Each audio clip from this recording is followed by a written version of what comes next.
mēs gribam šo diskusiju panākt. Un patiesībā tā bija tāda lieta, ka mēs arī parlamentā arvien vairāk sākām saprast, ka mēs runājam par tādām mazām sastāvdaļām. Faktiski Eiropas parlaments lemj par Turcijas progresa ziņojumu, par Islāmas progresa ziņojumu, vienā mirklī tiek kritizēti nedemokrātiskie Ungārijas konstitūcijas labojumi. Dažas valstis arī parlamenta debatēs aktīvi diskutē par to, ka jāstājās ārā, tas vienīgais pareizais risinājums attiecībā uz Eiropas Savienības nākotni. Mums prasījās tiešām salikt šo bildi kopā un tiešām runāt par to, kāda būs šī Eiropas Savienība pēc 5 gadiem, jo skaidrs, ka tā nebūs tāda, kā tā ir pat labāk. Un mēs gatavojam šo diskusiju, mums šodien tāda turbo diena pēc Strasbūras sesijas, no rīta mums bija diskusija par datu aizsardzību, tāda, kā es smējos, beidzot ir kāda tēma, kas tiešām, kāda Eiropas tēma, kas tiešām ir uz katru cilvēku tiešām ļoti tieši attiecinām par to, tad mūsu dati internetā, ko ar viņiem dara dažādi cilvēku mārketinga nolūkos, Googles un tā tālāk. No rīta mums bija plaša diskusija par šo tēmu, tagad mums ir šī diskusija. Un, man liels prieks, ka tas ir tiešām perfekti. Mēs domājam, ka tas sakritīs plus mīnus, bet tas perfekti sakrīt ar gadu pirms Eiropas parlamenta vēlēšanām, tas būs 24. maijā nākamajā gadā. Tā kā man ir arī prieks no šī viedokļa, un tiešām šeit ir ļoti plašs ekspertu lūgs. Mēs gribējām, lai būtu no visām institūcijām un organizācijām, arī individuāli, kuriem ir ko teikt un kuru viedokļi būtu vērtīgi. Un kāpēc arī mēs šo te taisam? Tāpēc mēs šo arī veidojam, kā savā ziņā mēs šo ierakstam, jo, diemžēl, studenti ļoti gribēja piedalīties, bet sesijas, attālumi, citi plāni, un mēs šo te nodosim faktiski visām augstskolām politikas zinātņu studentiem, lai tomēr arī viņiem ir tāds reāls, man liekas, tiešām izcils, cerams, būs mācību materiāls. Mēģināsim tāpēc iekļauties stundas laikā, pēc tam mēs varam diskutēt. Ja tu mēģinās runāt stundu, tad es droši vien daudz ko sākšu darīt. Jā, un tiešām es varētu ķerties pie lietas. Es sākotnēji gribētu, mums diemžēl Dacia Akulē rītdien jāpalaiž jaunais Politika LV portāls, un tur es saprotu, ka visi brūk tas, kas varēja nobrukt, tāpēc viņi netiek. Savukārt Dzīles kungam atkal politiskā līmenī arī ir aptuveni līdzīga situācija, arī ugunsgrēks, tāpēc, bet es domāju, mums tiešām ir ļoti, kurā gadījumā izcila ekspertu un arī dažādu citu interesantu loks. Jā, tad stādīšu priekšā. Mums ir Krišāns Kariņš, Eiropas parlamenta deputāts. Mums ir Eiropas komisijas pārstāvniecības Latvijā vadītāja Inna Steinbuka. Mums ir Viktors Makārovs no ārlietu ministrijas parlamentārais sekretārs. Mums ir Daunis Auveres, Latvijas universitātes bakalaura studiju programmas politikas zinātņu direktors, Eiropas Savienības pasniedzējs, arī man pasniedz Eiropas Savienības lietas savulaik, es beidzu savu politikas zinātņu studijas. Mums ir Edijs Bošs, žurnālists un arī starptautisku attiecību pasniedzējs Rīgas Stradiņu universitātes Eiropas studiju fakultātē. Jā, tagad ķersimies tiešām pie lietas, tad sākumā jums katram 5 līdz 7 minūšu ievads vai rezumējums, tā, laikam būtu pareizāk, lai es nemulsinātu, ar ko es esmu daži ar to samulsinājusi. Tiešām par šo tēmu Eiropas Savienības nākotni, šo geogrāfisko kontūru, politisko ietvaru, situāciju ekonomikā pēc 5 gadiem. Kādu jūs redzat? Karīkungs, sāksim ar jums. Skratu mikrofoniņu vienkārši pārvietot. To darīsim tieši tā. Paldies, ka man uzaicinājāt uz šo diskusiju. Es kā pirmais tagad izšaušu, un tad visi varēs izteikt savus pretējos vai kādus viedokļus. Ja paskatās vēsturē, Eiropas Savienība kā apvienība ir veidojusies uzrunājot konkrētus izaicinājumus. Teiksim, nav nekad sākumā bijusi tā doma, mēs tagad veidosim tādu federālu valsts un tagad soli pa solim uz savu mērķi, bet ir bijusi nepieciešamība samazināt un iznīcināt starpvalstu tarifus, tad ļaut brīvu darbspēku kustību un tā tālāk. Un viņš viss tā soli pa solim, varbūt atpakaļ skatoties, liekas, ka ir skaidra progresija, bet man liekas, ka jebkurā laikā, vai tie vēlie 50. gadi vai 60. 80. gadi, ka tad katrā brīdī viņš droši vien izskatījās tīri līdzīgi kā šodien, ka atkal tu runā, it kā mēs ejam uz kaut kādu ciešāku apvienību, bet nav nevienam tāda īsta plāna, jo nav nevienam tāda plāna. Šajā fotogrāfiskā mirklī mēs redzam, ka esošie politiķi, vai tie ir parlamentārieši, vai tie ir dalībvalsts vadītāji arī no opozīcijas, ir šķiet tā diezgan liela izpratne, ka ne tikai mums tas vienotais tirgus ir no svara. Kā ekonomiska apvienība, tomēr ar 500 miljoniem iedzīvotāju mēs esam kolektīvi lielāki, spēcīgāki un turīgāki par Amerikas Savienotajām valstīm, kaut gan mēs politiski neesam viengabalaini joprojām. Bet, piemēram, uzrunājot krīzes, šīs te pēdējās pasaules ekonomiskās finanšu krīzes sekas, tāda institūcija kā Banka apvienība ir saprašana, ka tas ir tiešām kaut kādā līmenī nepieciešams. Un ka pa spīti tam, kad viena otra valdība varbūt tam pilnībā nepiekrīt, vai kaut kā viņš viss vienkārši iet uz priekšu, jo tas vairākums tā uzskata. Tā grūtība ir, ka tas, ko politiskā, nezinu, vai saukt par elitu, vai kā to grupējumu nosaukt, tā izpratne, ka mēs visi viens otram esam nepieciešami, tas vienotais tirgus tiešām nāk pa labu sabiedrības līmenī, vai tas ir Latvijā, vai tas ir Vācijā, vai tas ir Francijā. Faktiski pēdējos gados, īpaši kopš krīze iestājusies, skepse pret to visu auga. Varētu teikt, pa spīti tam, ka tiek ļoti daudz naudas pārdalītas caur Eiropas budžetu, un saņēmēji un tie, kas bauda labumu no tā, ir visā Eiropā, arī tai skaitā Latvijā, tajā pašā laikā Eiropa kaut kā joprojām ir tāds, mēs un Eiropi tur viņi, tur pieņem lēmumus, kas kaut kā nav saprotami vai vēlami, un drusku aizmirstās vai neredz vai neuztver, ka tā arī nāk, kas saka, tur zināmi labumi ar atvērtām robežām.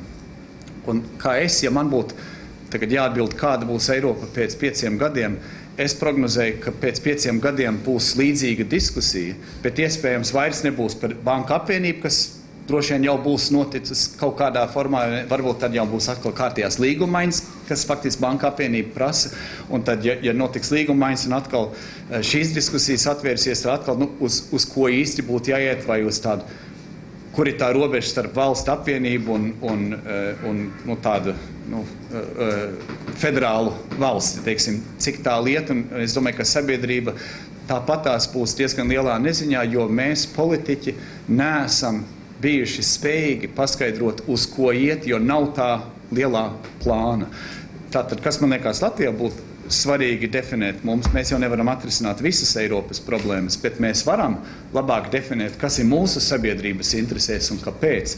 Un tur es neiedziļinoties šobrīd detaļās uzskatu, ka latviešu vai Latvijas sabiedrības interesēs ir pēc iespējas vienotāks tirgus un pēc iespējas spēcīgāka Eiropas Savienība, jo kā daļa no spēcīgas vienotības mums ir lielākas izredzes ekonomiskai izaugsmei, tai skaitā arī drošībai, nekā ja tā unija vai tā vienotība ir vājāka. Tātad mūsu intereses, tā es viņas saredzu, bet es arī domāju, ka pēc 5 gadiem nebūs nekas radikāli mainījies. Viņš turpinās kaut kā soli pa solim attīstīties, kā vēsture attīstās, bet tāpatās kā pašā sākumā viņš bija tāda gadījuma rakstura vajadzība uzrunāšana, ka tā viņš faktiski šobrīd vēl turpinās.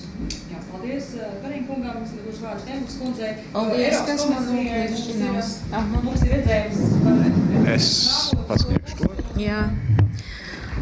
Paldies par iespēju. Es jums teiktu, ka ja nebūtu ekonomiskās un finanšu krīzes Eiropā un arī principā visā pasaulē, tad to krīzi vajadzētu izdomāt, jo savādāk tās diskusijas par nākotni laikam būtu atliktas uz vēlāku laiku nākamo. Prezidents Barozo apmēram decembrī viņš uzstājās ar savu runu par Eiropas stāvoklī, un savā runā viņš teica, ka faktiski krīze izpaužās galvenokārt ticamības zudumā, jo cilvēki, tas ir tas, par ko arī Kariņa kungs runā, viņi neusticās, un tāpēc arī pieaug skepse.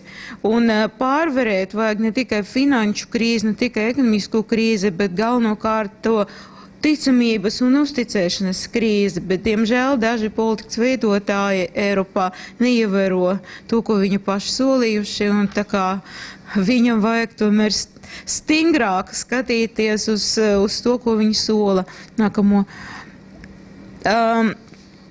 Es gribētu teikt, ka tajā savā runā Barozo faktiski jau piedāvāja ļoti izšķirošu plānu, tikai 5 gadiem, bet arī ilgtermiņā.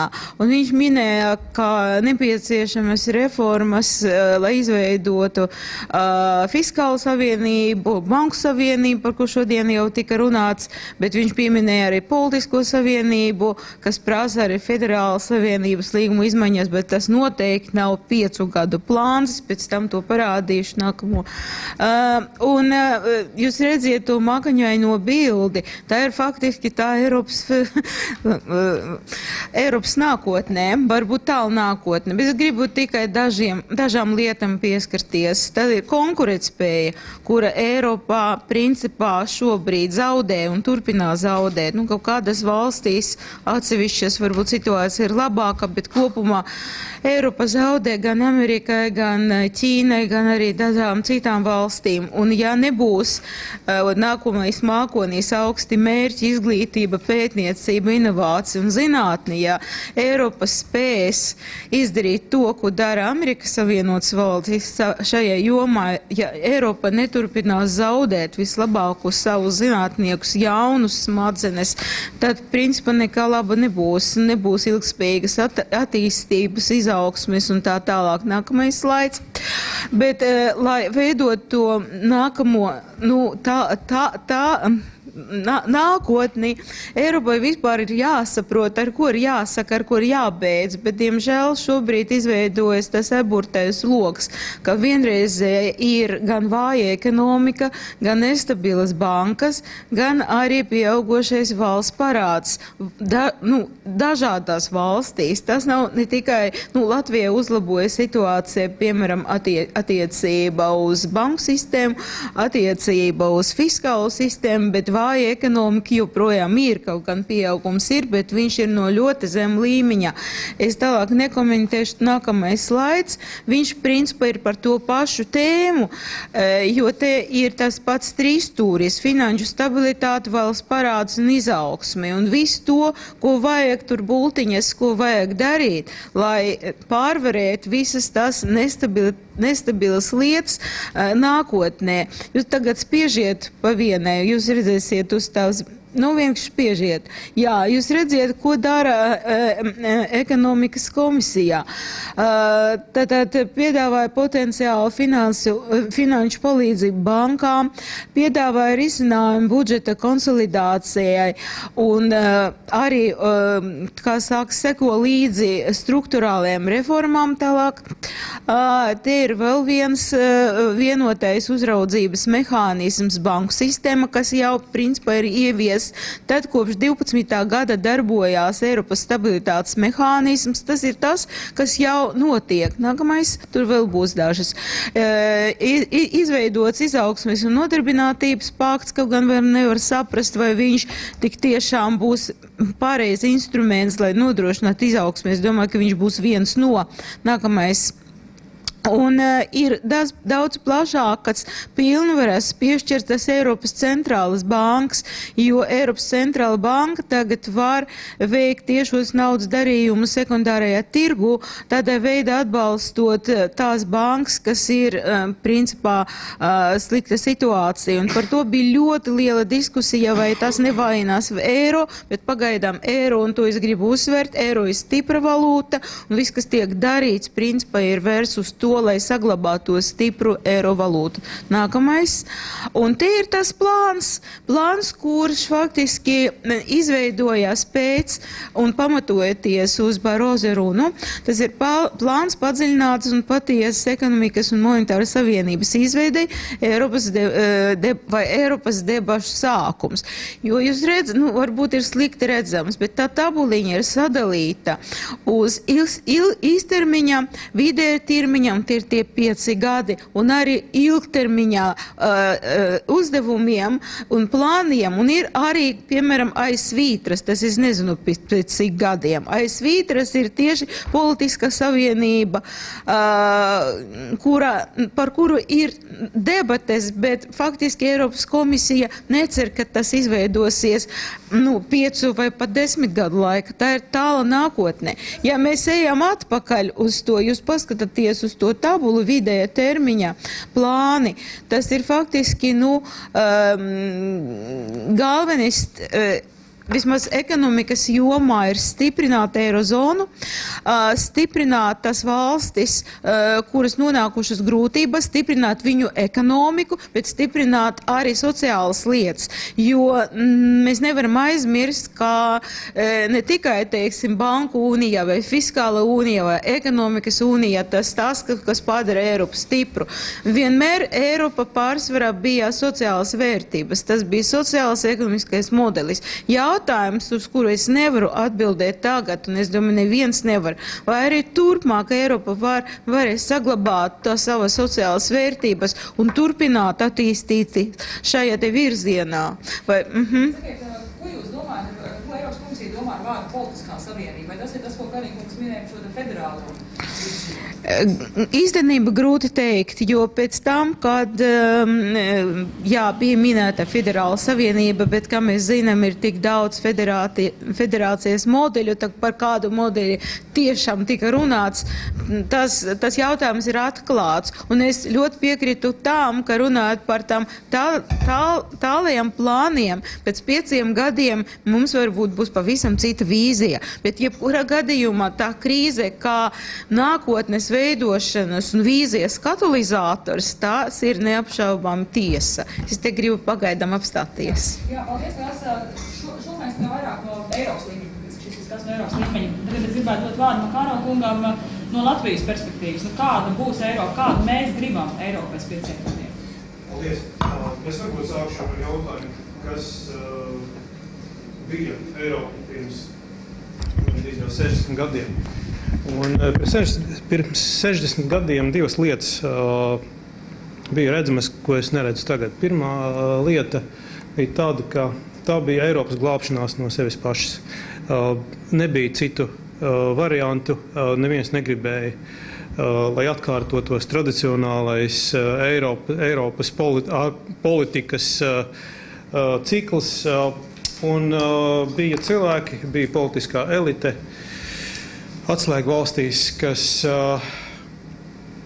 bija pietiekami motivēta un spēcīga un baudīja pietiekamu atbalstu savās valstīs, lai uzdrošinātos šo projektu sākt. Šodien šīs 2 lietas mums nav. Mēs nejūtam šo globālo liktenīgo vajadzību pēc Eiropas Savienības. Es, diemžēl, neredzu, ka mums būtu šādi politiķi, kas būtu pietiekami pārnacionāli domājoši un spēcīgi. Varbūt tas nav saistīts ar personāliem, varbūt tas saistīts ar to, ka ir mainījusies politikas daba Eiropā un pasaulē. Bet viena lieta, kas mums ir tagad Eiropas Savienība, un tā it kā ir banalitāte, bet tai pašā laikā tā ir viena realitāte, kuru mēs konsekventi un sabiedrības konsekventi cenšas ignorēt, vienkārši nepieņemt to, ka mēs de facto jau dzīvojam politiskā sistēmā, kur ir 2 līmeņi, kā minimums mums ir nacionālais politikas līmenis un mums ir pārnacionālais Eiropas politikas līmenis. Eiropas Savienība, gribam vai negribam, jau pastāv. Izvēles nākotnē ir vai nu tā turpina pastāvēt un attīstas, vai nu šī Eiropas Savienība sabrūk. Bet mums nav iespējas lemt, vai mēs gribam palikt. Mums jādomā, ko mēs ar šo savienību, ko mēs ar patreizējo Eiropas iekārtu darīsim. Un šeit man būtu diezgan grūti mēģināt prognozēt. Es negribētu, lai Dievs pēc tam pasmietos par to visu, ko mēs šodien teiktu, bet es gribētu pateikt, kādu es gribētu redzēt Eiropu pēc 5 gadiem. Un pirmais, es gribētu redzēt, ka Eiropas Savienība joprojām pastāv. Diemžēl es neteiktu, ka tas ir 100% garantēti. Mēs pat nevaram iedomāties bieži vien, cik ātri var mainīties pasaule gan pozitīvajā, gan negatīvajā virzienā. Un es neteiktu, ka es esmu 100% pārliecināts, ka arī pēc 5 gadiem mums būs Eiropas Savienība, kura mums no sava budžeta izmaksās atbalstu no struktūra fondiem, kas sastāv diezgan būtisku Latvijas ekonomikas sastāvdaļa vai ir būtisks atbalsts Latvijas ekonomikai. Es gribētu, lai pastāvētu Eiropas Savienība, lai tā būtu plašāka nekā šodien, lai pēc 5 gadiem Eiropas Savienība būtu tikusi galā ar šo savu ekonomisko izaicinājumu. Es ilgtermiņā neesmu varbūt pārāk satraucies par to, ka mēs 2-3 gadus esam meklējuši izēju, varbūt līdz galam neesam atraduši to pareizo ceļu. Tas ir pilnīgi normāli, tas ir dabiski. Tās pozitīvās sekas šim procesam ir, ka mums parādās jaunās institūcijas, kas mums ļauj šīs problēmas risināt. Un tas jau tādā ziņā tas ir iegūms. Es gribētu, lai mums būtu efektīvāka Eiropas Savienība, bet tas nozīmē, ka visticamāk šī ir Eiropas Savienība, kas dara vairāk, kurā pastāv vairākās jomās ciešāka sadarbības starp valstīm. Gribas vai ne, bet tā ir realitāte. Kā mūsu pašu ekonomiku un sabiedrību attīstības loģika ved uz ciešāku sadarbību gandrīz visās jomās. Un tad vēl ļoti svarīga lieta.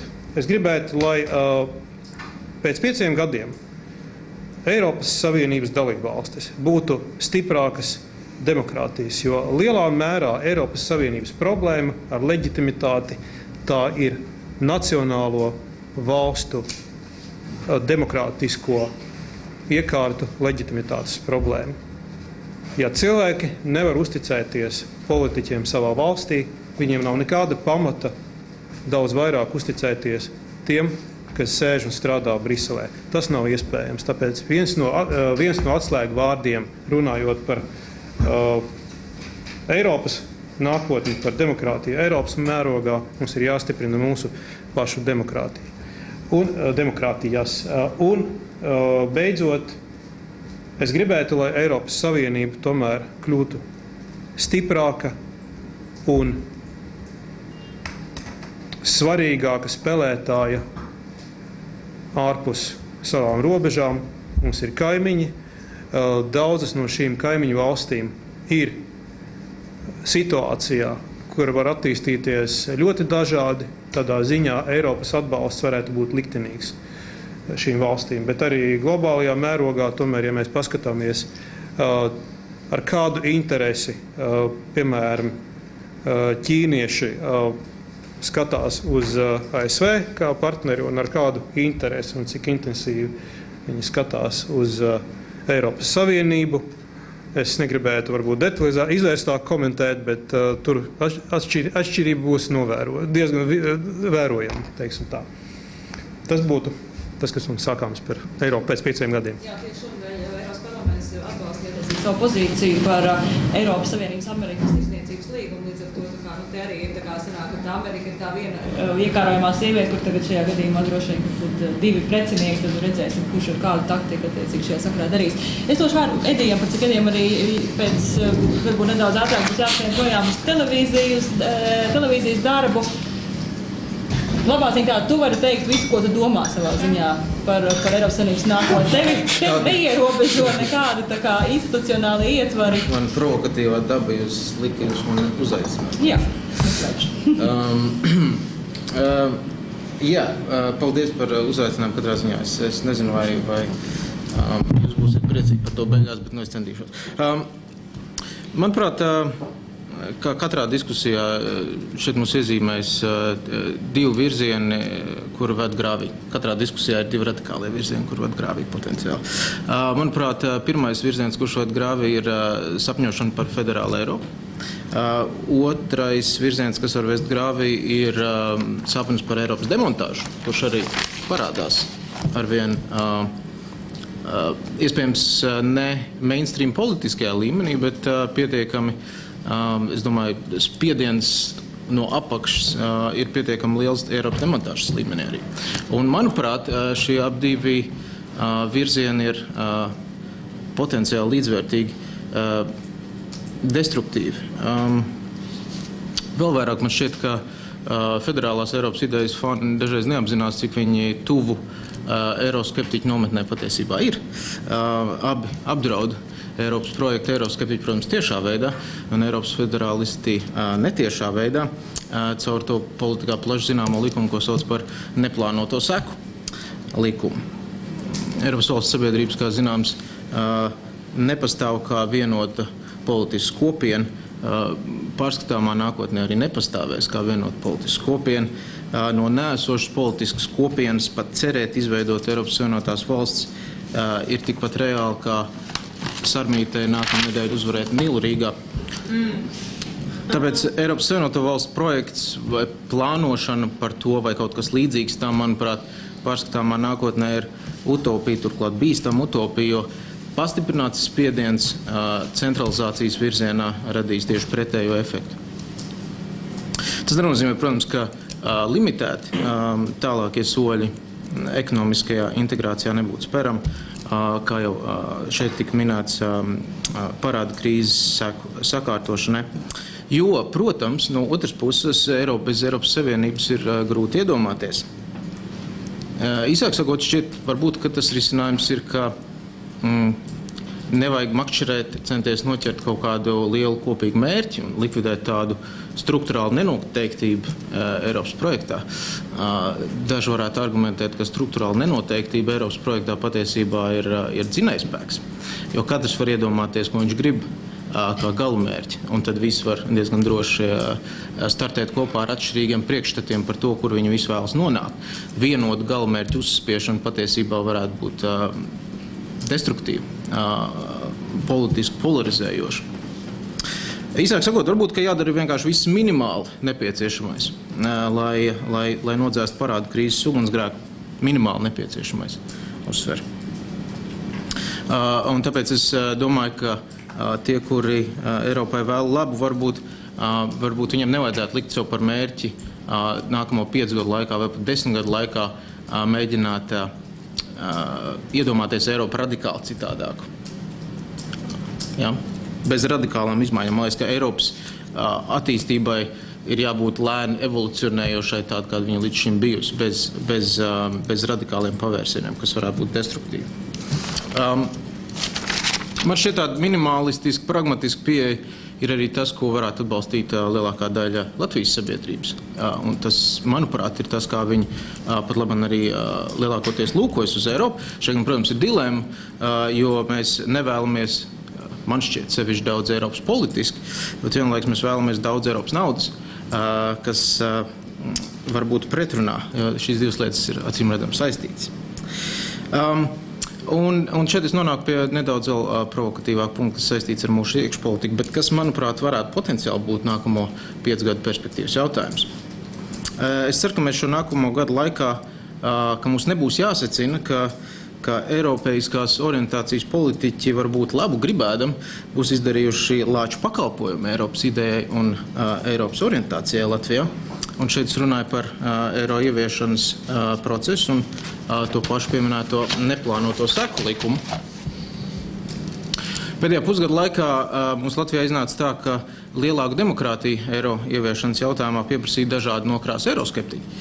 Es nepārvērtēju viņu demokrātiskos instinktus, protams, jo, kā mēs zinām, tiešās demokrātijas pievilcīgums politiķu acīs ir saistīts ar viņu, ar to krāslu, kur viņi sēž, vai pozīcijā vai opozīcijā, tas skaidrs. Bet, zinot visu to, man gan šķiet, ka Eiropas entuziastu, eiro atbalstītāju un arī eiro pragmatiķu nometnei vajadzēja vismaz apsvērt iespēju, ka tautas nobalsošana par eiro būtu bijusi arī viņu, un varbūt pat visvairāk viņu, ilgtermiņa interesēs.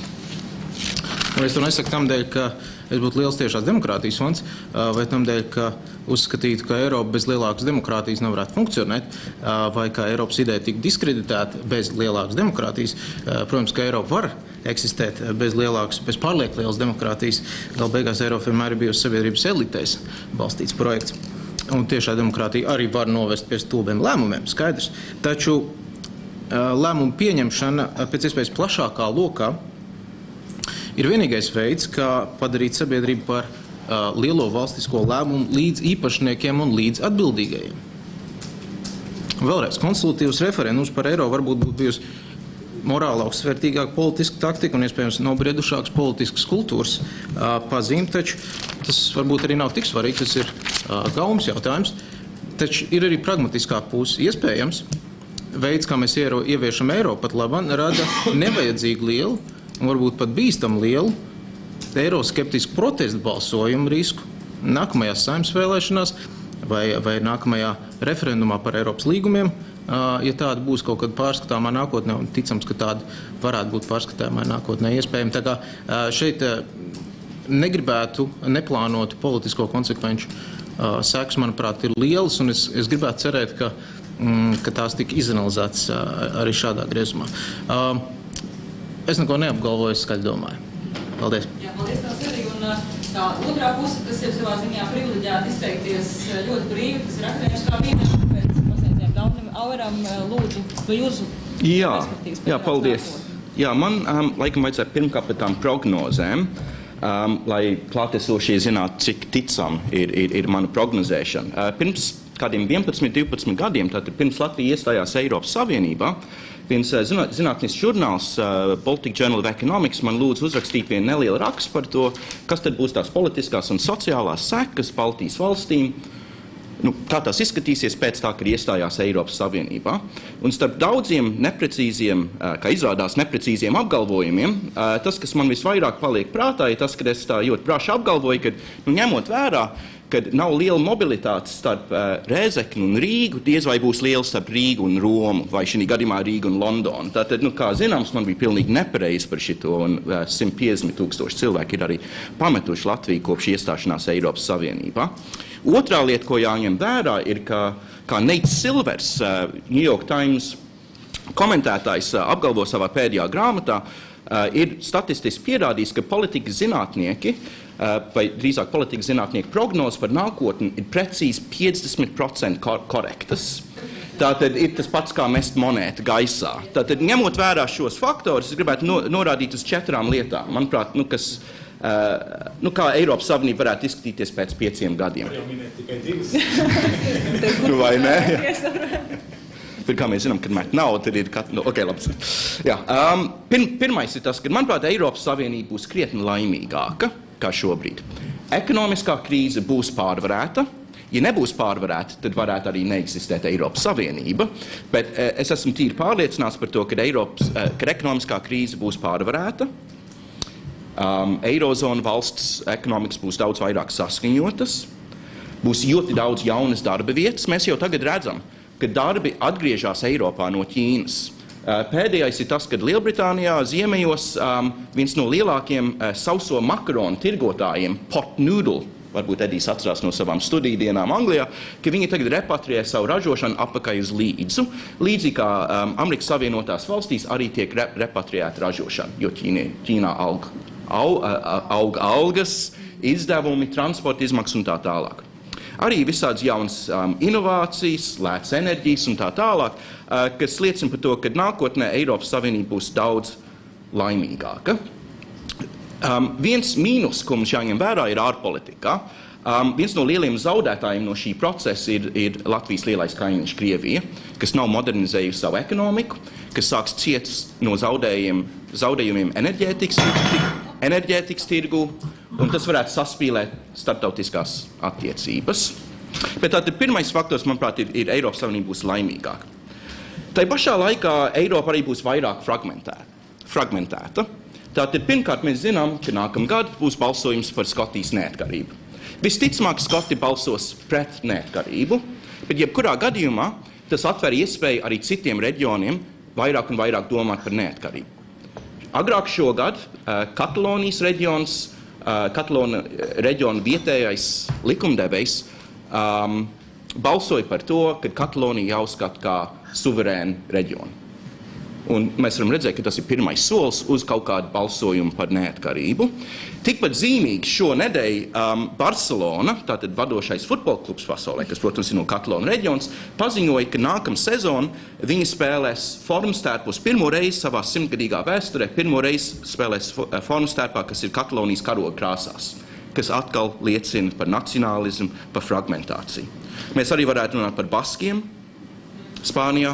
Mēs varētu runāt par Ziemeļu Itāliju, kur ir partijas, kas ir bijušas ne tikai likumdevējā, bet arī valdībā pēdējos gados, kas ir par Ziemeļu Itālijas neatkarību, atdalīšanos no Dienvidu Itālijas, un tad, protams, arī Beļģija, kur Krišāns pavada daudz laiku, kur arī šīs mūžīgās runas par fragmentāciju. Tātad, varbūt tās ārējās robežas nemainīsies Eiropas Savienībai, bet iekšējās robežas gan mainīsies.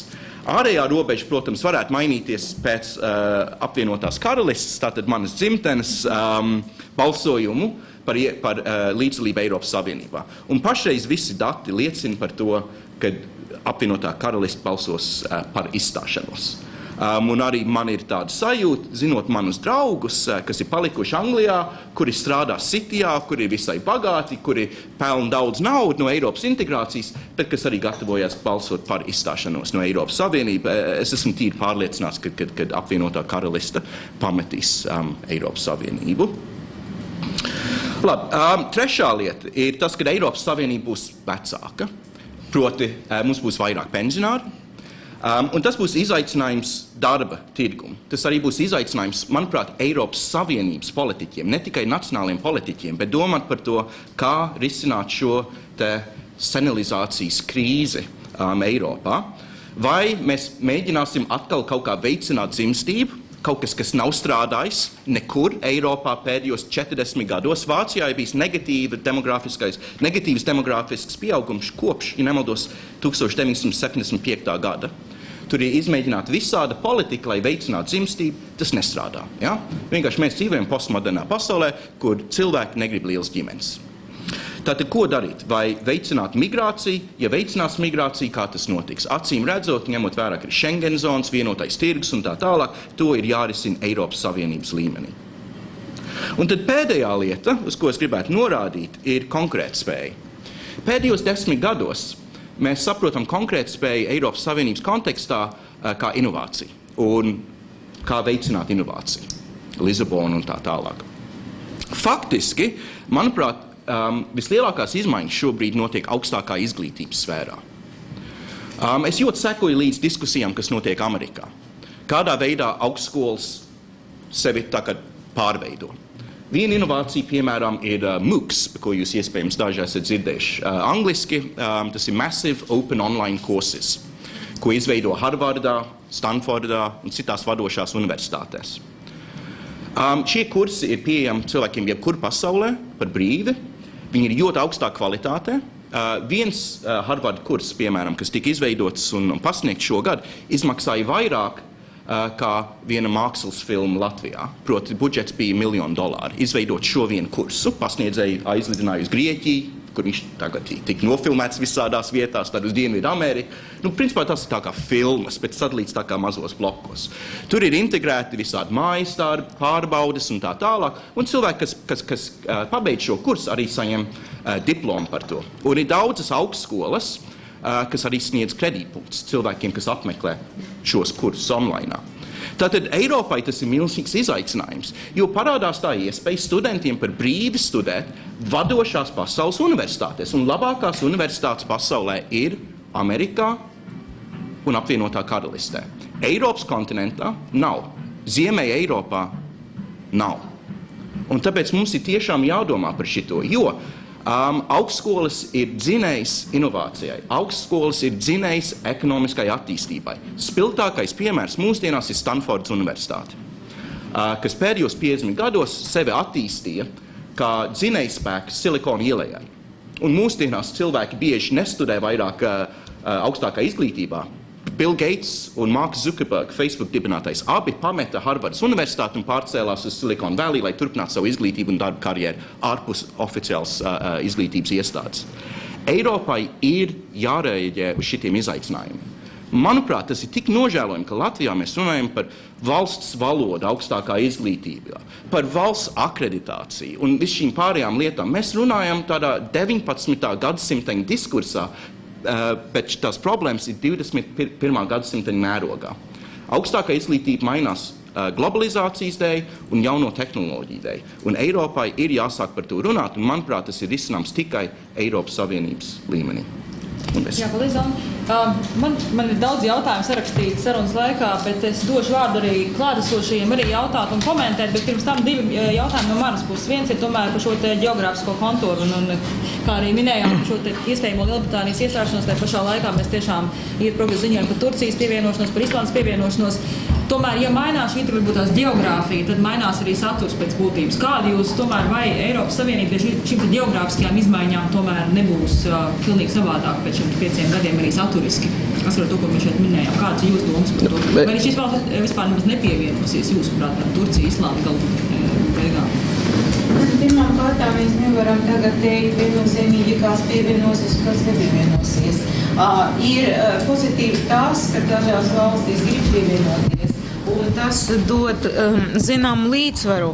Tā kā no vienas puses ir Lielbritānija, kura skaidri izteica, pagaidām es arī negribu viennozīmīgi teikt, gan neesmu Lielbritānijā, bet turpinot jūsu tēzi, ka pēc 5 gadiem dzīve Eiropa varētu uzlaboties, tad varbūt arī mainīsies tā attiecība, jo ne tikai migrācija. Migrācija, protams, ir tāda, kā saka, negatīva ietekme uz cilvēku prātiem, bet es domāju, ka pirmām kārtām tomēr ir ekonomikā. Un ja cilvēki dzīvo sliktāk, un ja, teiksim, trūks darba vietas, un ja tai pašā Lielbritānija budžeta deficīts ir 10% no kopraduma, tas ir daudz. Tagad tas nozīmē, ka kaut kādas problēmas ar budžetu. Es domāju, ka ja pēc 5 gadiem tomēr dzīve būs labāka, tad būs arī citā attieksme. Tagad, mainoties konkuriem, būtība nemainīsies, jo faktiski Eiropas Savienību regulē zināmi likumi, regulas, direktīvas un tādā. Tas ir tāds veidojums, kurš ne jau haotiski kaut kādā veidā eksistē, bet tomēr eksistē attiecība līgumiem parakstītiem un visādam direktīvām. Līdz ar to vienīgais, kas būs savādāk, ka ļoti liels svārs tiks piešķirs Eirozonas valstīm. Tas jau notiek tagad. Un tas ir viens no iemesliem, kāpēc Lielbritānija tagad izmisīgi meklē savu ietekmi, lai nezaudētu, ja viņi nav Eirozonā. Zaudētu ietekmi, protams, ka viņi var iestāties un turpināt attiecību ar pārēju Eiropu, ka Šveice. Šveice arī nav Eiropa un nekas nenotiek. Jā, tā kā vienīgi, protams, žēl, kā ar Eiropas budžetu būs lielas izmaiņas iztejoties Lielbritānijai, budžets būs mazāks, bet arī Lielbritānija nesaņems arī nekādu līdzekļu. Tā kā tur kaut kāds zināms līdzsvars būs. Jā, es gribētu tikai pāris lietas piebilst. Neaizmirsīsim, ka paplašināšanās process attiecas nevis tikai uz Turciju vai Islandu. Ar Turciju mēs zinām, tas process jau notiek krietnu laiku. Islanda it kā šobrīd, cik es saprotu, nolēmusi neiet uz priekšu, bet tas ir politiskais lēmums, ko pieņem tagadējā valdība. Tālākie lēmumi par to, cik ātri vai cik lielā mērā šos procesus turpināt, protams, būs islandiešu rokās. Šeit 5 gadi ir diezgan daudz laika, bet neaizmirstīsim par Balkānu valstīm, kas gan grib pievienoties. Un tur ir kandidātu valstis, kas 5 gadu laikā varētu vai nu pievienoties, vai nu būt tādā stadijā, ka faktiski tas būtu tas, ko angliski sauc done deal. Tas ir viens. Otrais, es aicinātu neskatīties tikai uz tādām stingrajām robežām dalībvalsts, nedalībvalsts. Neaizmirsīsim par kaimiņiem. Daži no šiem kaimiņiem gribēs tik ciešu sadarbību ar Eiropas Savienību, un es ceru, ka būs arī objektīvie priekšnosacījumi, lai mēs varētu uz šādai ciešai sadarbībai piekrist, ka lielā mērā Eiropas vērtības, Eiropas standarti un tā tālāk un tā joprojām, to mēs redzēsim arī ārpus tās stingri definētās Eiropas Savienības robežām. Un tas arī ir ļoti svarīgs faktors. Manuprāt, svarīgais jautājums ir par strateģisku paplašināšanos. Kā bija paplašināšanos Austrum Eiropā. Tāda līmeņa paplašināšanās, man liekas, nebūs. Ja mēs ņemam par Islandu un par Balkānu valstīm, tā ir no liela lidojuma skatoties sīk nav, kas nemaina pēc būtības neko Eiropas Savienībā. Turcija ir strateģiska paplašanāšanās, ja tāda būtu. Esmu gatavs kaut kādu pudeli ziedot, ka mēs pēc 5 gadiem redzēsim, ka tas nav noticis, un es domāju, ka strateģiska paplašanāšanās Eiropas Savienībai vairs nedraud, gribētu teikt. Nevis pat nav cerība. Bet es domāju, ka šāds scenārijs nav. Par to būtu pat gatavs tiešām sadarīt, ka pēc 5 gadiem varēsim to secināt.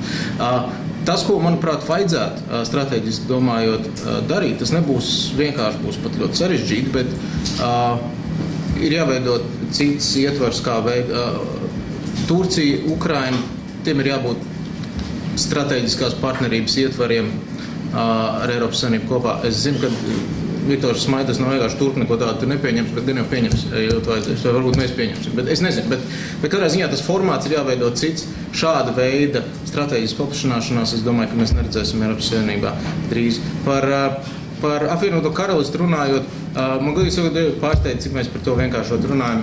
Izstāsies Šveice, neizstāsies tā. Es domāju, ka mums, tas ir viens no iemesliem, kāpēc nevajag spiest uz lielāku centralizāciju Eiropas Savienībā. Manuprāt, viss beigsies ar to, ka daudz vairāk valsts nekā šobrīd rāda, mēģinās atrast formātu, kā Lielbritānija paturēt iekšā Eiropas Savienībā, mēģinot panākt pretī vismaz par daļu tiem jautājumiem, jo Eiropas Savienība nav sīknauda Eiropas Savienības iedzīvotājiem. Lielo dalību valstu līdzsvara dēļ, kas ir svarīgi Eiropas Savienības funkcionēšanai kā tādai, lai arī pārējās mazās dalību valstis justos labi, Lielbritānijas loma ir milzīga tajā. Un tas, ka šobrīd, kamēr Briti blefo un tirgojas, viņiem blefo pretī, tad labi ejiet, tas viss ir blefs izliet ar 2. Visi ir ļoti interesēti, es domāju, tīpaši ļoti daudz dalību valsts. Un pat ja poļi saka, ka ejiet Briti, viņi melo. Jā, zinu, ka šeit gribētu piebilst par to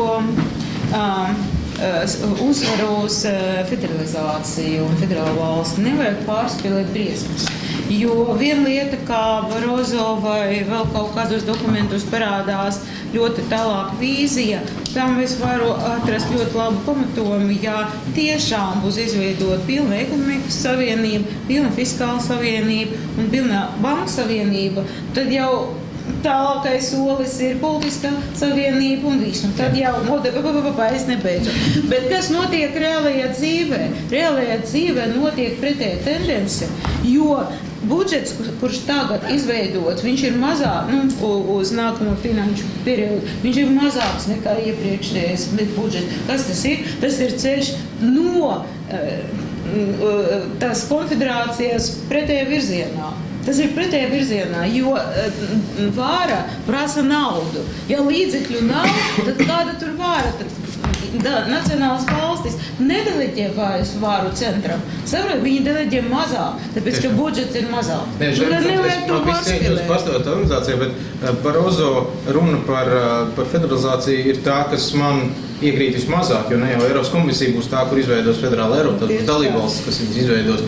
Un man vairāk tas, ko es runāju, kad respektīvi ir tendence, kura attīstās dalībvalstu iekšējos diskursos par federalizāciju vairāk nekā no komisijas puses.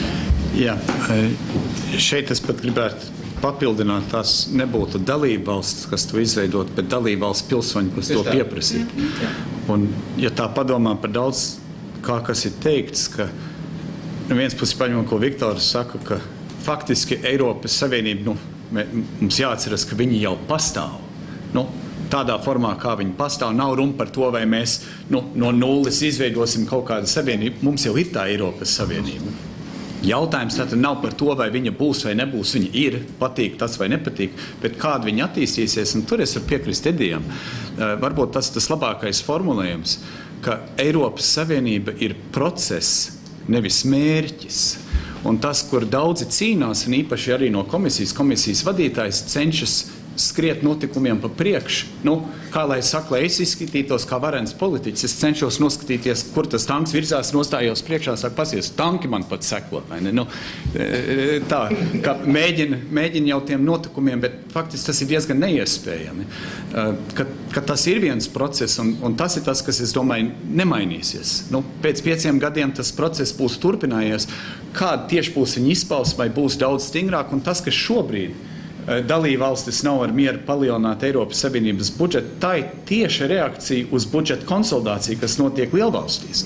Tas nav ideoloģiski motivēts, tas ir, ja man kā politiķim jāsamazina mūsu sociālais budžets, kā es varu motivēt, ka mēs palielināsim šobrīd kaut kādu abstraktu Eiropas Savienības budžetu. Kaut gan tas, protams, jau nāktu pa labi, bet politiskā loģika nevienmēr ir loģiskā loģika.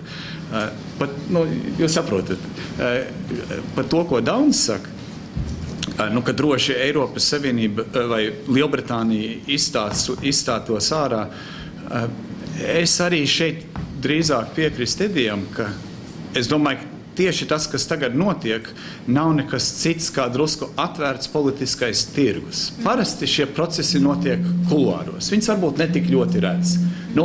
Visi sanāk uz samitu, kaut ko laipni pasaka, ieiet aiz slēgtām durvīm, izkaujās, noslauk asinis, saķēmē matus, uziek citu vesti, kas nav asiņaini, un tad pasaka, mēs šobrīd esam vienojušies šā. Un tagad notiek tāda interesanta lieta pretēji, ka faktiski Kamerons, spēlējot uz savu publiku mājās, cīnoties pret UKIP, kas tieši uzrunā eiroskeptisko, jo eiroskeptisms Anglijā agrāk bija eiro valūta vai ne eiro valūta, un tagad viņš šķiet pārmainījies uz Eiropas Savienību vai ne Eiropas Savienība. Bet varētu teikt, tas man liekas ir Lielbritānijā tāda mūžīga, tāds jautājums, ko varbūt īsti neatrisinās, bet izstāties ārā. Tas būtu arī Lielbritānijai, es domāju, ka jo tuvāk nāk tas brīdis, ka tiešām būtu jālemj, es domāju, ka tur daudzi, tā skaitā daudz iespējams arī, tie čomi, kas strādā Cityjā, saprast, ka, tā ir viena lieta izteikt sentimentu, man nepatīk, bet Lielbritānija būtiski atšķirās no Norvēģijas un no Šveices. Norvēģijai nafta un gāze, ko viņi piegādā, viņi dzīvo no tā, viņa iekšpolitiskā diskusija, kur ieguldīt naftas un gāzes naudu. Un tā valdības krīt un nekrīt, kaut mums būtu tādi strīdi, vai ne, kur ieguldīt šīs naudas, vai tur Amazon koku cirtēju firmās drīkst vai nedrīkst ieguldīt, vai tas ir morāli pareizi vai ne. Šveice ir pāris simt gadus glabājusi visu Eiropas godīgo un negodīgo naudu, kā saka, bandīti un godīgi cilvēki vienlaiks. Visi bijuši dziļi ieinteresēti likt Šveicei mierā, jo mēs tagad arī redzam, vēl šodienas politiskā elitē atkal parādās, kur no Francijas finanšu ministram bija jāatkāpjas. Izrādās, viņam tur ir 600,000, nejauši uzķērušies kaut kā. Un tā tad acīm redzot, tur ir, kā saka, tie tādi anekdotiski piezīmes, bet Šveicei ir šī priekšrocība, ko viņi, varētu teikt, gadsimtiņiem attīstījusi. Un Lielbritānijai viņa agrāk bija pasaules impērija, bet kopš 45. gada viņa vairs nav. Bet tā domāšana jau laikam tik ātri nemainās. Ja tu esi 250 gadus valdījis pasauli, tad kas ir 60 gados, tu jau varbūt nepieņems dziļi kulturālā ziņā, ka tas ir, mēs jau redzam Francijas gadījumā, ka vai ne, vēl ilgāks laiks ir bijis, kopš Francija tāda lielvara ir bijusi. Bet es domāju, ka tas nav tik vienkārši. Es domāju, ka tas ir tā politiskā cīņa par to, kā šajā procesā, kas būs tā dalībvalsts loma un kas būs centralizētā loma. Un iespējams, ka ko Lielbritānija panāks caur šo, jo es piekrītu, Vācija dziļi interesēta, ka Lielbritānija neiet prom, jo ir vajadzīgs tas līdzsvars. Ko tad paliks Vācija un Francija, tad jau tikai divi, un mēs zinām, kā vēsturē tas ir bieži beidzies. Tas trešais jau ļoti vajadzīgs. Tātad, kam būtu jānotiek, lai Britiem nebūtu tā ārējā iegans, ka jāiet prom? Un cik daudz nākt pārējie Eiropa viņiem pretī, un cik daudz būs tā reakcija, tā kā šobrīd tas ir tā pozēšana. Jūs gribat iet, ejiet, tad jūs galīgi ratā.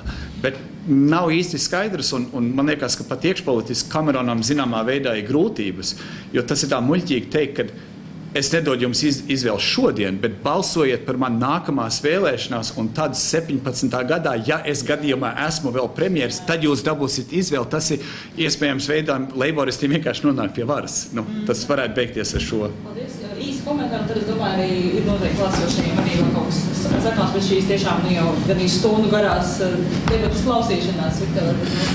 Divi komentāri būtu. Pirmais par to vārdu federālisms. Man liekas, ka tā lietošana īsti nepalīdz saprast lietu būtību, jo to var interpretēt ļoti dažādi. Pie mums Latvijā vārds federācija izraisa tādas pavisam specifiskas konotācijas, kas nepalīdz atkal saprast, kas ir Eiropas Savienība un kas tajā notiek. Un kas tajā notiek, Kariņa kungs pašā sākumā ļoti labi raksturoja, kā vispār ir veidojusies Eiropas Savienība pa gabaliņiem, tur, kur tā sadarbība bija vajadzīga. Mēs paskatāmies uz to, kas mums tagad ir uz galda.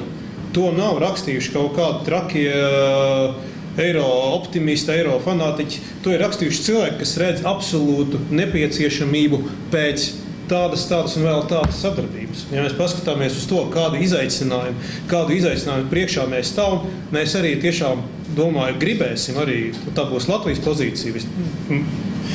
Es tā kā ņemšos prognozēt.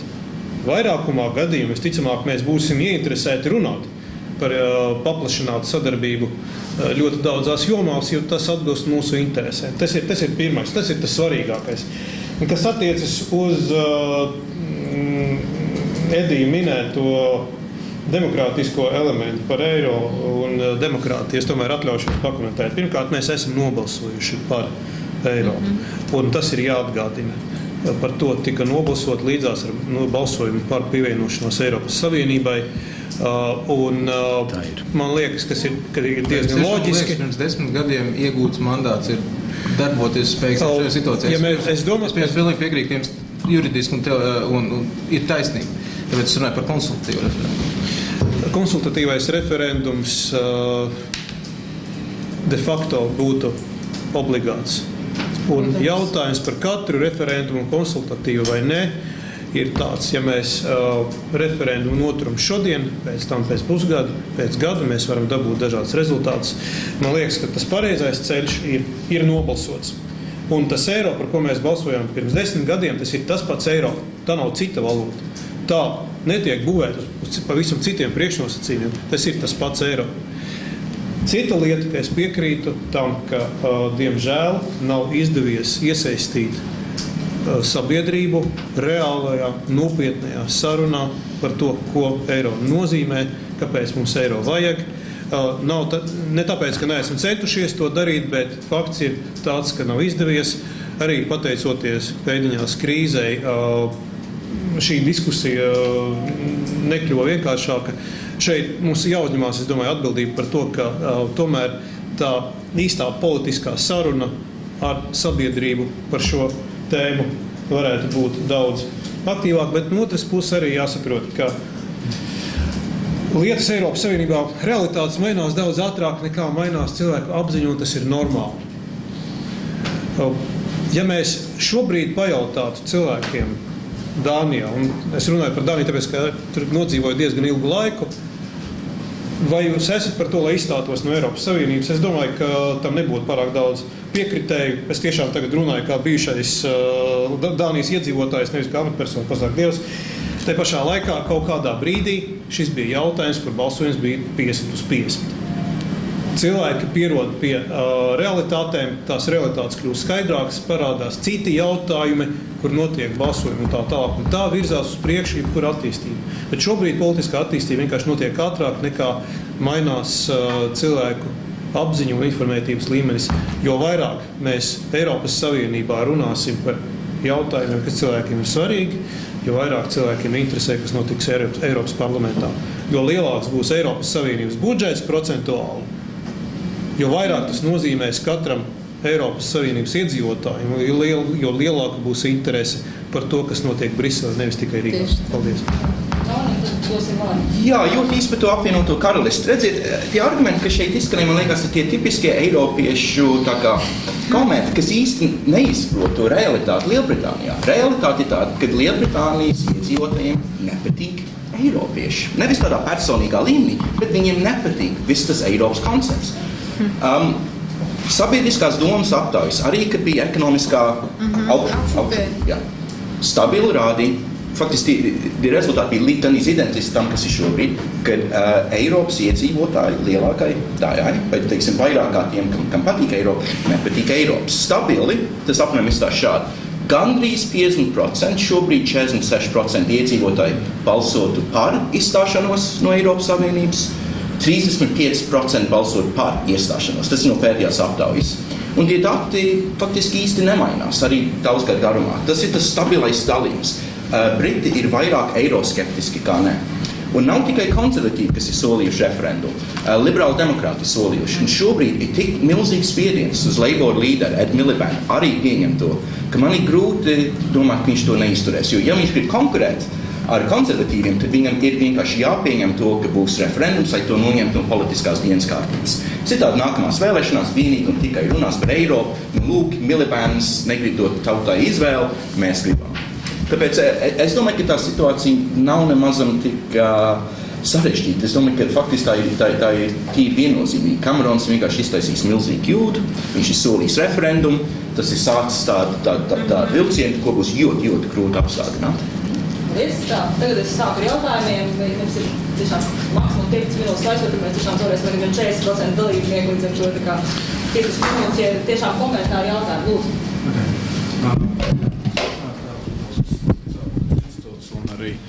Latvijas prezidentūras Eiropas Savienības padomē sekretariāts. Īstenībā liels paldies jums visiem par tiešām domas veicinošu diskusiju. Šis tiešām ir bijis viens no tādiem interesantākajām stundām un intelektuālajiem piedzīvojumiem pēdējā laikā, kas man ir bijis. Un liels paldies arī par provokācijām. Man gan gribētos teikt, ka šajā gadījumā Edī tev pārspēja tomēr Makāro kungs ar vienu interesantu frāzi, ko es arī gribēju noskaidrot. Varbūt pāris komentāru un tad pats galvenais jautājums, ko es vēlējos pavaicāt. Vispirms jau Edī, tavu pudeli, es domāju, ir drošībā, tikai tāpēc, ka es nedomāju, ka kāds derēs pret to, ka Turcija varētu tā kā neiestāties tuvāko 5 gadu laikā Eiropas Savienībā. Tā tev jāmeklē ir kāds īpašs. Es vēl vienu piezīmi arī, Enbuks kundze jau arī komentēja par Alvera kungu sacīto, par to, ka man tomēr gribētos teikt, ka visus šos te politiskās dažādības vai daudzveidība vai ekstrēmismu, ko mēs šobrīd novērojam pa lielam, mēs novērojam tikai dēļ ekonomiskās krīzes un ekonomiskiem apstākļiem. Un tā ir īstenībā, tā ir textbook policy, jo, principā mēs pēc grāmatām zinām, ka kad ekonomiskā situācija pasliktinās, tad attiecīgi nāk, teiksim tā, no skapja ārā visi ekstrēmisti, kas tā kā ir iespējami un iedomāja. Līdz ar to, kas rada šo te situāciju, varbūt tās tāda nedaudz dīvaināk, un, protams, ka Lielbritānijas piemērs šajā gadījumā arī nedaudz varbūt sasaucās ar šo pašu. Tas, ko man gribējās pavaicāt īstenībā Makāro kungam, jūs tā zīmīgi iesākāt ar to, ka Eiropas Savienība, jūs cerat pēc 5 gadiem, ka Eiropas Savienība vēl eksistēs, bet jūs tā pateicāt, ka nav jau nekur rakstīts, ka tas tā būs, un tāpēc man gandrīz būtu tāds, Eiropas pilsoņa jautājums. Vai ir kaut kas tiešām, kas jums liekas, ka 2-3 lietas, kas tiešām liekas, kas varētu šo te projektu iznīcināt? Tad nākamais mans jautājums vai komentārs ir principā par to, ka Eiropas Savienība, kā mēs zinām, viņa pa lielam vienmēr ir bijusi tāda reaģējoša. Viņa vienmēr ir reaģējusi uz visiem notikumiem, un tas pēkšņums principā šajā gadījumā nekādā veidā nav. Varbūt tās arī nekas negaidīts. Un šeit Edijs sacītais par to, ka viņš tuvāko 5 gadu laikā nesagaida īsti nekādus radikālus pavērsienus, un pašā laikā viņš pieminēja, ka mēs potenciāli varētu sagaidīt līgumu jaunu. Un tagad es īstenībā šo jautājumu jau esmu uzdevis iepriekš, jo man tiešām ir ļoti interesanti. Visā šajā kas tika pateikts, un vairāk no jums minēja līgumu iespējamību. Un tagad ir jautājums, kā jūs domājat, kādai ir jāizskatās politiskajai un ekonomiskajai videi Eiropas Savienībā, lai mēs varētu ar līgumu tā kā virzīt ar jaunu līgumu, patiešām, kas ir jāratificē dalību valstīs, virzīties uz priekšu, kurām bieži vien daudzām vajadzētu arī referendums par to. Un te ir jautājums par to, ka šis līgums patiesībā nav pēkšņums, ka līgums īstenībā parasti ir vienmēr plānota aktivitāte. Tas, ka tur ir pēkšņi pavērsieni notiekās un ir ratifikācijas procesā, tas, protams, ir cita lieta un Eiropas Savienības to reģē. Un te ir jautājums, ka šī ir mūsu apzināta tomēr risinājums. Un tāpēc man gribētos no katra jums dzirdēt, vai šo te 5 gadu laikā, vai tomēr kaut kam citam vēl ir jānotiek. Paldies jums!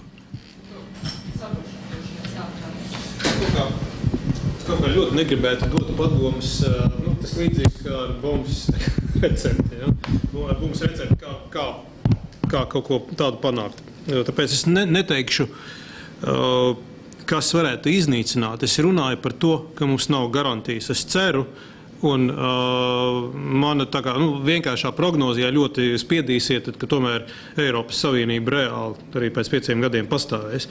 Es vienkārši saku, nekas nav garantēts. Un tas ir ļoti svarīgi. Un tas būs jāatceras pēc 5 gadiem, pēc 10 gadiem, pēc 20 gadiem.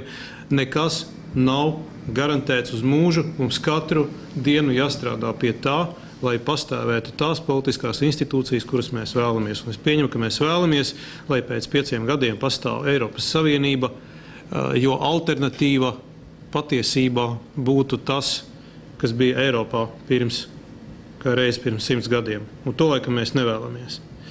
Tāpēc es aicinātu tomēr, vai es cerētu uz to, ka Eiropas Savienība izrādīs pietiekamu atbildīgumu par savu likteni, risinot ekonomiskās problēmas, kas mums ir, izrādīs pietiekami lielu solidaritātes pakāpi, lai neparādītos vēlme entajām valstīm pateikt, ka mums šeit nekas nespīd, mums šeit īsti neviens nepalīdz, mēs tikpat labi varam aiziet. Tur, es domāju, varētu sākties process, kas novest pie kādas pavisam citas konfigurācijas. Par tām līguma maiņām mums patiesībā Banku Savienības kontekstā arī šo te tēmu varbūt tiks vairāk sāk runāt. Karnīgums, kā jūs skaties uz šo te jautājumu attiecībā uz līguma maiņu? Ja Eiropas kopējā tautsēmniecība uzlabosies, tad iespējams, ka atkritīs tā doma, ka kaut kas arhitektūrā ir radikāli jāmaina caur līguma maiņām un pietiks tie plāksteri, kurus mēs tagad varam bez līguma maiņām izveidot. Bet ja Eiropas ekonomika dēļ dienvidu valstīm ilgstoši stagnē vai nav jūtama uzlabojumi, tad te jau, kā komisija norāda, kas ir zināms, ka ja tiešām mēs vēlamies izveidot pilnīgi ekonomisku un arī banku savienību, ka tur ir nepieciešams līguma maiņas, ka tas varētu būt tas izraisītais, kāpēc mēs atkal labi, tad atveram šo kasti ir vēlreiz vaļā. Protams, tur ir daudz politisko risku, jo atverot kasti vaļā ar mērķi stiprināt savienību, tāda sabiedrība kā Lielbritānija. Kā saka, tur ir gaidāms, tas varētu būt tas, kas, kā saka, viņas reāli tiešām izstumt ārā kā nevēlams seku, bet varbūt grūti izbēgams seku. Un es domāju, tas ir tas, no kā baidītos, bet ir arī jāatceras, ka līguma maiņas, tas ir nosacīti 10 gadu process, nav nekas nekad ātrāk noticis. Un tajā, ja atvērtu, atkal konventu, kādā veidā mēs gribam mainīt to kopējo struktūru, tad arī, man liekas, būtu jāpaceļas jautājumam, ja, piemēram, Eiropas parlaments ir proporcionālā pārstāvniecībā, vai Eiropas padomē nevajadzētu mainīt uz principu, kā ir tuvāk federālās sistēmās, teiksim, viena valsts, viena balss, kas jau nāk piemēram Latvijai ļoti pa labu, jo tagad mums ir proporcionāli maz pārstāvniecība Eiropā un proporcionāli maz balsstiesības padomē. Bet vienā īstā federālā modelī mēs varētu iegūt ietekmi padomē, kas faktiski būtu mūsu valsts tiešās interesēs, bet pilnīgi pretēji Vācijas interesēm. Un tā tad, jo atverot konventu par vienu tēmu, grūti iedomāties, ka nemēģinās pa sēdz durvīm, tur likt galda kārtībā pilnīgi visu. Un tāpēc es domāju, ka ja tautsēmniecība uzlabosies kaut vai lēni, bet pietiekami stabili, teiksim, 5 gadu laikā, kad šis jautājums par līguma maiņu tiks atcelts, bet ja neuzlabosies, tad, protams, meklēs, ko radikālāk darīt. Bet tas ir līdzīgi kā ārsts. Ārsts jau parasti sāk ārstēt ar visdrīzāko, teiksim, kāpēc jūs slikti jūtaties, vispirms izguļaties, un tad mēģināt ēst vismaz 2 reizes dienā, un dzeriet ūdeni, nevis tikai šņābi, un šādā veidā, un ka šīs lietas vairs nedara, tad jau sāk drusku agresīvāk ar kaut kādām zālēm, un ja tas pilnīgi tad beigās ir invazīvā, teiksim, kaut kā ķirurģija, jo varbūt ir kaut kas daudz radikālāk, bet reti, kad, teiksim, jūs aiziet pie ģimenes ārsta ar iesnām, un viņš tūlīt uz galdu, un tagad griezīšas, es ceru, ka tas ir reti, vai ne? Un tas pats ir šajā jautājumā. Tā diagnoze ir, ka pacients nav vesels, vēlams izgulēties, svaigi gaiss, daudz piena un varbūt būs labāk. Bet ja nebūs, tad jāskatās, ko tālāk. Bet tam ir sekas. Jautājums tajā pusē, paldies. Skudus kungs, jums komentārs kāds? Jā. Mēs pēc tam pāriesim pie neoficiālā diskusija par kafiju. Dmitrijs Kačkovs, advokāta atbalsta biedrības valdes priekšsēdētājs. Paldies. Paldies par izdevību paklausīties gudrus un kompetentus cilvēkus. Praktiski visi runātāji pieskārušies vienam tematam – Eiropas Savienības iespējamais sabrukums. Es no savas puses varu pakomentēt šo izteikumu divējādi. Pirmkārt, manā skatījumā diez vai tas sabrukums notiks. Un otrkārt, sabrukums nav sliktākais, kas var notikt ar Eiropas Savienību, lai cik tas paradoksāli neskanētu. Ar sabrukumu mūs diezgan bieži baida, bet, kā rāda Latvijas politikas pieredze municipālajā līmenī, tad ar baidīšanu visbiežāk nodarbojas tie cilvēki, kas baidās par sevi, nevis par valsti vai Eiropas Savienību vai par pasauli. Un vēl šajā sakarā var vilkt paralēlis ar senu un nepārāk senu vēsturi. Kādreiz Eiropas kontinentā pastāvēja tāds veidojums kā Svētā Romas impērija, kurai sabrukumu varēja solīt teju katru gadu, un kura pastāvēja gandrīz gadu tūkstoti. Bet tomēr kā pastāvēja? Kā vienots valstisks veidojums Svētā Romas impērija nepastāvēja, tajā mūžīgi bija kašķi, mūžīgi bija kari un mūžīgi bija dažādas koalīcijas un valstu apvienības. Rezultātā tas noslēdzās ar to, ka blakus esošās un konkurējošās centralizētās nacionālās valstis šo impēriju iznīcināja.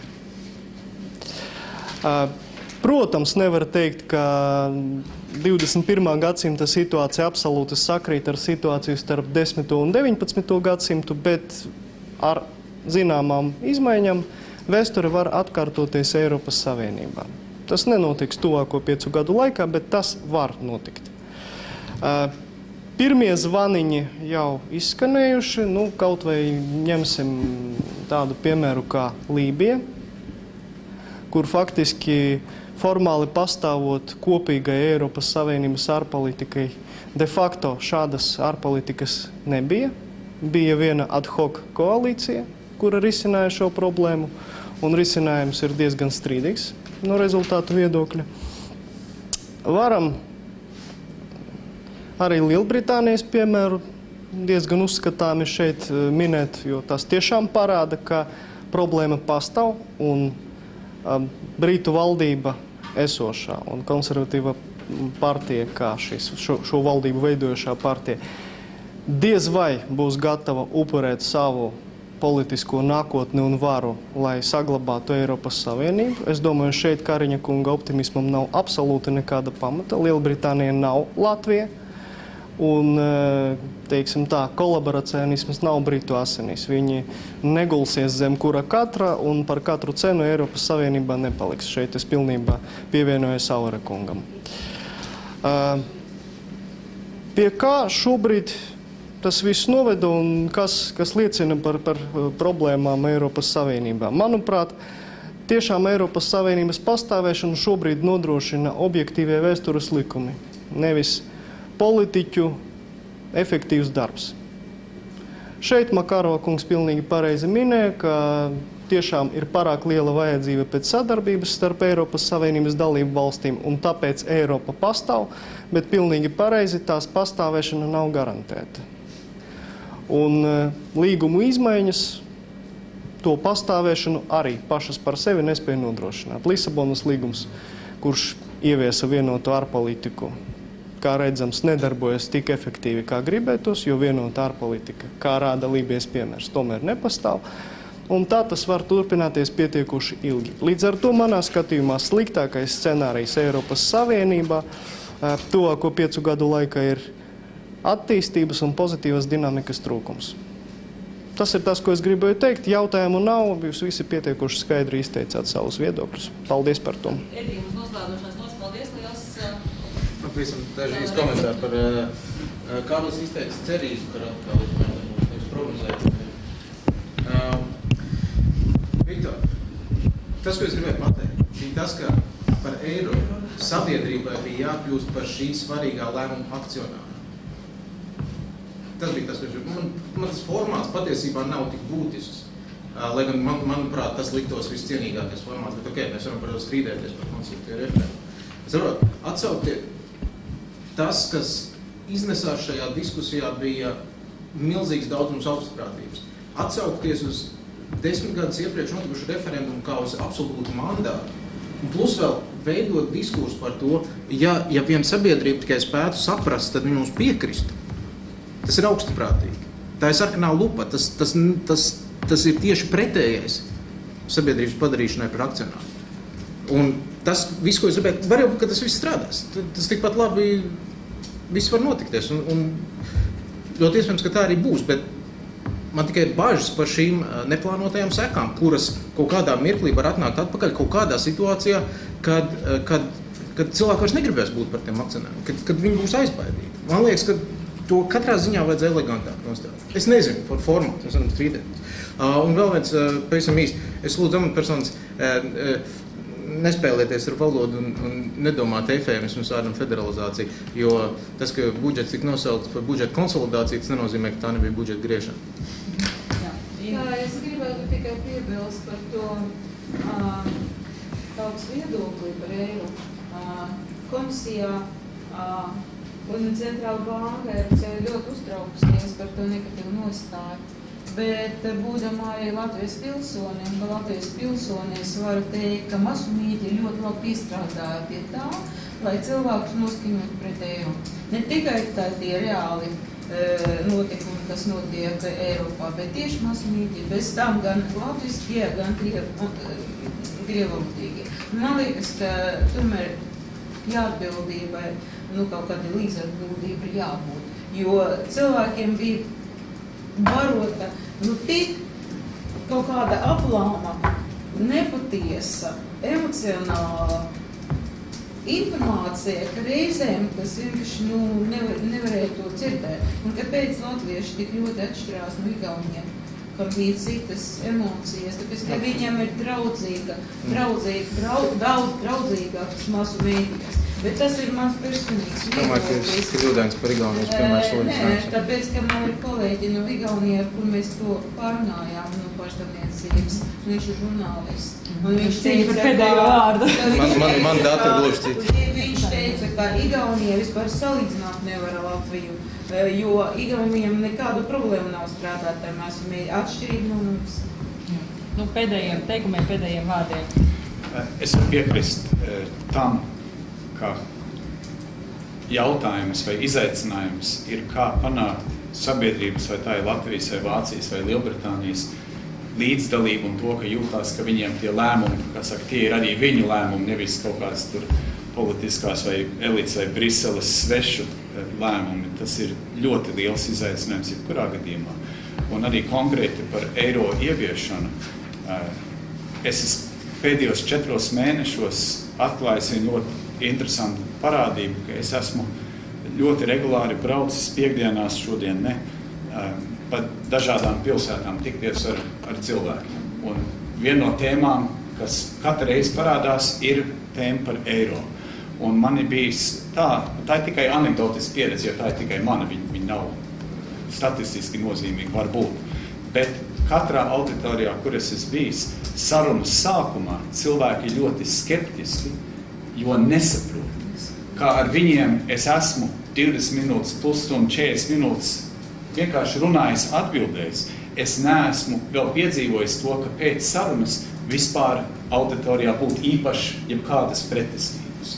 Un tā ir varbūt arī mūsu valdības un mums politiķiem, arī man, ka mēs neesam varējuši pietiekami labi paskaidrot vai ieviest to diskusiju, arī noņemot bailes, ka nebija jau šoreiz ir tā kā no Latvijas rubļu uz latu pārēju, un tad vēl nezināms maiņas kurš, un cik es šoreiz zaudēju. Šoreiz eiro jau pastāv, lats ir fiksēts no 5. gada janvāra, maiņas kurs jau ir zināms, un mēs vienkārši varētu teikt, ielocam to latu tajā eiro iekšā.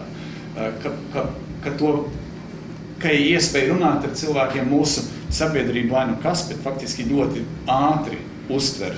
Nav nemaz tā, ka cilvēki nesaprot, bet ir tā, ka nav tā līdzatbildība, tas nejūtās kā pašu lēmums. Kaut kā paši jau nobalsojam, es arī piedalījos referendumā pirms gadiem, bet tas ir tas izaicinājums, ka nejūt to, bet tas ir kaut kas visiem, vismaz politiķiem, un ne tikai Latvijā, ir jādomā, kā var palielināt šo līdzdalību.